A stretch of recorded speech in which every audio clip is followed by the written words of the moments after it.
1000 பேருக்கு மேலே பார்க்குறது இல்லை. அது ஃபாஸ்ட்டாக போகும், 1000 பேர் 1500 பேர் நின்று போயிடும். அப்படி பண்ணலாம்ல? இது தேவையில்லாத வேலை. முதல்ல விஜய் வந்து இன்னொன்று என்ன பண்ணிடணுன்னா, பரந்தூர் விமான நிலையம் இருக்குது இல்லையா, அங்கே மக்கள் உண்ணாவிரதம் இருக்கிறாங்க, போராடுறாங்க. ஒரு துணை தேடி யாரோ ஒரு அம்மா தற்கொலையை பண்ணிடுச்சு. அப்போ மக்களை பாதிக்கப்படுற சமாச்சாரம் தான் இது. விமான நிலையங்கிறது அவசியம் இல்லாத ஒரு வேலை. பணக்காரங்க தான் விமானம், எல்லா ஏழையுமா விமானத்தில் போகிறான். அது வேண்டாம். அதை வந்து அவர் இல்லைன்னு முடிவு பண்ணிவிட்டு, நான் என்னால் ஒரு சாதனை செஞ்சுருக்கேன் அப்படின்னு சொன்னால் ஆட்டோமேட்டிக்காக மக்கள் ஒரு ஓட்டு போட போகிறாங்க. கரெக்டாக நல்லா பண்ணுறான் அந்த ஆள் அப்படின்ட்டு. இப்படி மக்களை போய் கவர்ச்சி காட்டி தான் எம்ஜிஆர் மாதிரி கவர்ச்சிலாம் கிடையாது இவர். அது வேறு, இவர் வேறு. ஏதோ அங்கங்கே எனக்கு தகவல் கிடைக்குது. ஆனால் நம்ப தகுந்த தகவல் சொல்ல முடியாது. சில பேர் தூண்டி விட்றாங்கிறது சொல்கிறாங்க. யாரை தூண்டி விட்றாங்கன்னு சார்?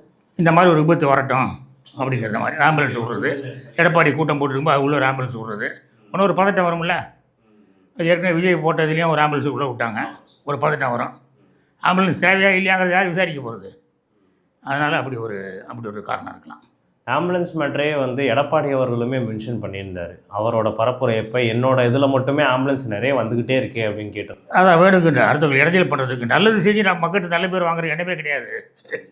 நல்லது செஞ்சு மக்கள்கிட்ட நல்ல பேர் வாங்குற எண்ணமே இவங்களுக்கு எடப்பாடிக்கும் கிடையாது.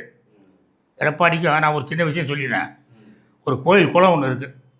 நம்ம விருகம்பாக்கத்தில் பெருமாள் கோயில் குளம் ஒன்று.